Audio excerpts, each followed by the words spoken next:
नमस्कार, मैं रचना Sharma चढ़दीगला time TV देख रहे सभी दर्शकों का स्वागत करती हूं। आप देख रहे हैं हरियाणा के विशेष समाचार। हरियाणा के मुख्यमंत्री मनोहर लाल द्वारा इंजीनियरिंग वर्कर्स के लिए पहली बार ई निविदाएं आमंत्रित करने के लिए आरंभ किया गया हरियाणा इंजीनियरिंग वर्कर्स पोर्टल कारगर सिद्ध हो रहा है। पहली बार 10 करोड़ रुपए से अधिक के इंजीनियरिंग कार्यों के आवंटन के लिए मुख्यमंत्री मनोहर लाल की अध्यक्षता में चंडीगढ़ में हुई हाई पावर वर्किंग कमेटी में गुरुग्राम महानगर विकास प्राधिकरण की लगभग 155 करोड़ रुपए की 4 परियोजनाओं को मंजूरी प्रदान की गई। बैठक में गुरुग्राम की मुख्य सड़क एमजी रोड का दिल्ली के लोधी रोड की तर्ज पर सौंदर्यीकरण किया जाएगा। इफ्को चौक से सिकंदरपुर मेट्रो स्टेशन तक सर्विस लेन, वेंडर जोन और बस क्यू शेल्टर को भी नया रूप दिया जाएगा। धनवापुर में 100 MLD STP के निर्माण, बसई व बहरमपुर में सब स्टेशन से संबंधित परियोजनाओं को मंजूरी दी गई।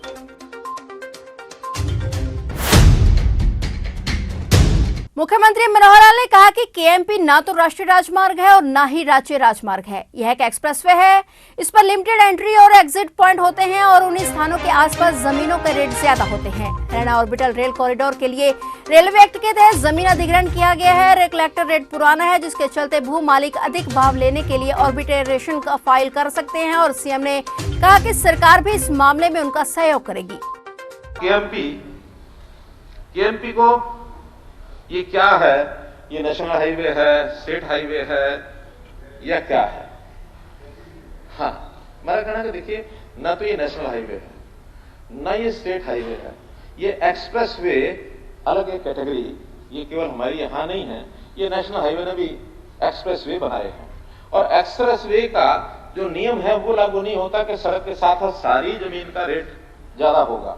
इस एक्सप्रेस वे में लिमिटेड एग्जिट पॉइंट होते हैं, तो जो एग्जिट पॉइंट, एंट्री पॉइंट है, उसके दायरे में तो रेट बढ़ता है, लेकिन पूरी रोड पर जहां ना सड़क से उतर सकते, ना सड़क पर चढ़ सकते, तो वहां इसका कोई अंतर नहीं होता, वहां रेट्स वही रहते हैं। क्योंकि अब हाईवेज का, नेशनल हाईवे का, स्टेट हाईवे का वो नियम है, लेकिन एक्सप्रेस वे का नहीं है।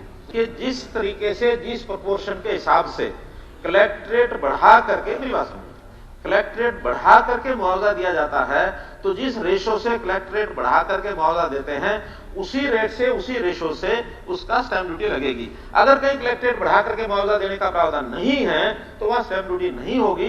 फिर भी इसमें अगर कोई और शिकायत होगी तो मैं उसकी इंक्वायरी करूंगा। लेकिन एक बात इसमें है, अब चूंकि वो सारा घोषित हो चुका है, ये रेलवे एक्ट के अंतर्गत ये जमीन एक्वायर की गई है। ये हमारा जो रेगुलर जो एक्ट है उसके अंतर्गत नहीं है। रेलवे एक्ट में ये रेलवे का क्योंकि काम है, ऑर्बिटल रेल कॉरिडोर, हमारा उसमें शेयर जरूर है, लेकिन रेलवे एक्ट में ही जमीन की गई एक्वायर। अब उसके अंदर कुछ लोगों से हमने बात सुनी है, आए थे, मिलके गए हैं, मेरे पास ये रमेश दलाल कुछ लोगों को लेकर के आए थे, तो मैंने भी उनकी बात सुनी, प्रिंसिपल सेक्रेटरी हमारे, उन्होंने भी सुनी है। अंततः तो हमने सुझाव दिया है कि अगर कहीं मान लो बढ़ाने की गुंजाइश है, क्योंकि कई बार कलेक्ट्रेट नहीं बढ़ाए गए हैं, बहुत पुराने हैं, अगर नहीं बढ़ा पाए हैं और उसका जेन्युइन लगता है कि मार्केट रेट ज्यादा है, तो उसका एक रास्ता है और वो कानून सम्मत है। वो रास्ता ये है, वो आर्बिट्रेशन में जाएंगे। आर्बिट्रेशन में एक पक्ष सरकार का भी होता है, तो सरकार की ओर से हम कहेंगे हाँ इसका रेट ज्यादा है और इसमें आर्बिट्रेशन के हिसाब से इसका रेट जो है बढ़ा दिया जाए, ये काम हम करेंगे। लेकिन सरकार उसको बढ़ा नहीं पाएगी, वो कानूनी नियम है, उसका नियम के अनुसार आर्बिट्रेशन में बढ़ सकता है, उसकी मदद हम करेंगे। मुख्यमंत्री मनोहर लाल ने विधानसभा बजट सत्र में राज्यपाल के अभिभाषण पर चर्चा उपरांत जवाब देते हुए विपक्ष पर निशाना साधते हुए कहा कि विपक्ष केवल विरोध करने के नाते से विरोध करता है, विपक्ष के पास कोई मुद्दा नहीं होता। वे ज्यादातर मुद्दे सिर्फ अखबारों में छपने के लिए ही उठाते हैं, उनके पास कहने के लिए कुछ नया नहीं होता।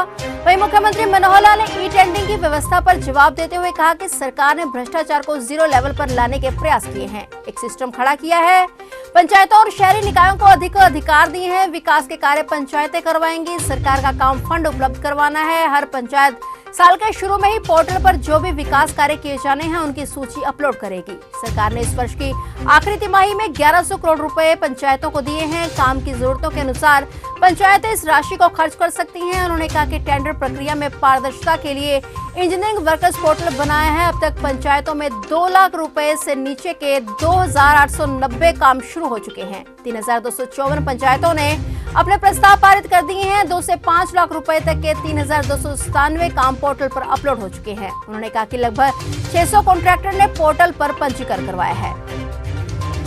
माननीय अध्यक्ष महोदय, सबसे पहले तो मैं माननीय राज्यपाल जी का जो 21 फरवरी को इस सदन में सरकार की उपलब्धियों, नीतियों और भावी कार्यक्रमों के बारे में बहुत ही एक सारगर्भित और एक मायनेपूर्ण अभिभाषण दिया। मैं समूचे सदन की ओर से उनका हार्दिक आभार प्रकट करता हूं। अध्यक्ष महोदय, इस अभिभाषण में प्रदेश सरकार द्वारा विगत वर्षों में राज्य में विगत वर्ष में जो विकास हुआ, उसके ऐतिहासिक कार्य हुए, अंत्योदय को हासिल करने के लिए हमने जितने प्रकार की योजनाएं सब बनाई, प्रदेश के और संचना में भी जो विकास का काम हुआ, भविष्य के विकास का जो हमारा विजन है, उसके ऊपर विस्तार से उन्होंने प्रकाश डाला है।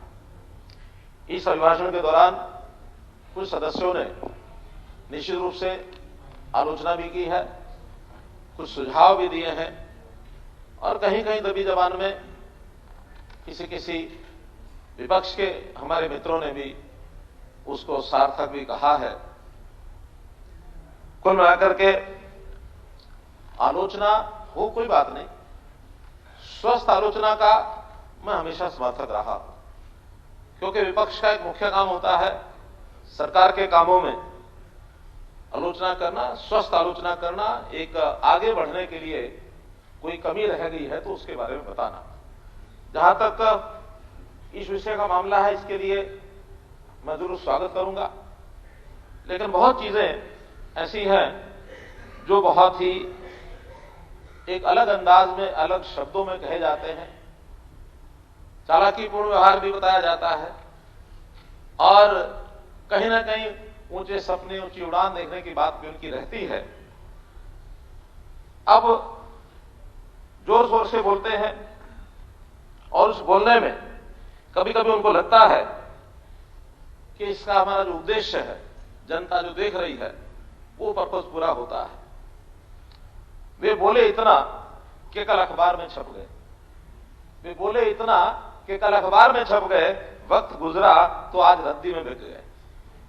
कुछ प्रश्न भी खड़े हुए हैं, कुछ शंकाएं खड़ी हुई हैं, कुछ का उत्तर अभी मैं दूंगा, कुछ का उत्तर कल बजट भाषण में भी आएगा, क्योंकि बहुत सारे ऐसे विषय होते हैं जो पिछले साल के बारे में कहे जाते हैं, आगे बजट जो होता है वो उनके समाधान के लिए अगले साल में उसमें कुछ ना कुछ करने के लिए भी आता है। फिर भी जो महत्वपूर्ण है उसमें जैसे एक विषय सबसे महत्वपूर्ण जो बहुत से हमारे साथियों ने उठाया है, वो है ई टेंडरिंग का। अब इस ई टेंडरिंग के बारे में निश्चित रूप से अगर कोई चर्चा नहीं होगी तो शायद वो सारा काम, क्योंकि एक बहुत इस समय का एक महत्वपूर्ण विषय है, तो उस पर चर्चा मैं जरूर करना चाहूंगा। इसमें मेरा इतना ही कहना है कि व्यवस्थाएं तो बहुत पहले से चल रही हैं, लेकिन समय समय पर व्यवस्था परिवर्तन किसी अच्छे उद्देश्य को लेकर के होता है और न केवल प्रदेश में बल्कि देश में भी। देश की आजादी के बाद से हम लगातार सुन भी रहे हैं, देख भी रहे हैं, पढ़ भी रहे हैं, भ्रष्टाचार नाम की एक बीमारी ये बहुत घर की हुई है नीचे तक, और मैंने कभी भी इसमें किसी का बचाव कभी नहीं किया। मैंने अपने भाषण में भी कहा कि इसमें नेता भी संलिप्त होते हैं, अधिकारी भी संलिप्त होते हैं, कर्मचारी भी संलिप्त होते हैं, कुछ जनता के लोग भी जो वेस्टेड इंटरेस्ट वाले होते हैं वो साठ-गांठ करके कहीं ना कहीं लाभ उठाते हैं। और ये चीजें कई बार तो म्यूचुअल अंडरस्टैंडिंग से होती हैं। नुकसान किसका होता है? नुकसान पब्लिक का होता है, पब्लिक एक्सचेकर का होता है। अपनी जेब भरने के लिए बहुत लोग प्रयत्न करते हैं, लेकिन सरकार का उसी का माना जाएगा कि व्यवस्था बदलने के लिए उसको कैसे कंट्रोल किया जाए, कैसे उसको जीरो लेवल पर लाया जाए। अब जीरो लेवल पर आती है कि नहीं आती एक प्रश्न है, कितना आया कितना नहीं आया ये विचार हो सकता है, लेकिन इस सारे मामले में हम लोगों ने ये जो सिस्टम खड़ा किया है, इसमें पहली बात ये कही जा रही है कि गांव का जो पैसा है वो उनको नहीं भेजते हैं। मेरा पहला कहना है कि अभी लगातार हम लोग इस पर प्रयत्न कर रहे हैं, तो अब पहली बार जितने गांव के यानी उनके पंचायतों के अधिकार हैं या जितने अर्बन लोकल बॉडीज के अधिकार हैं, धीरे धीरे करके मोटे तौर पर सारे अधिकार उनको दे दिए गए। तो ये थे हरियाणा के विशेष समाचार, और नए समाचारों के साथ फिर से हाजिर होंगे। तब तक के लिए देखते रहिए चढ़ती कला टाइम टीवी, और अब मुझे दीजिए इजाजत। धन्यवाद।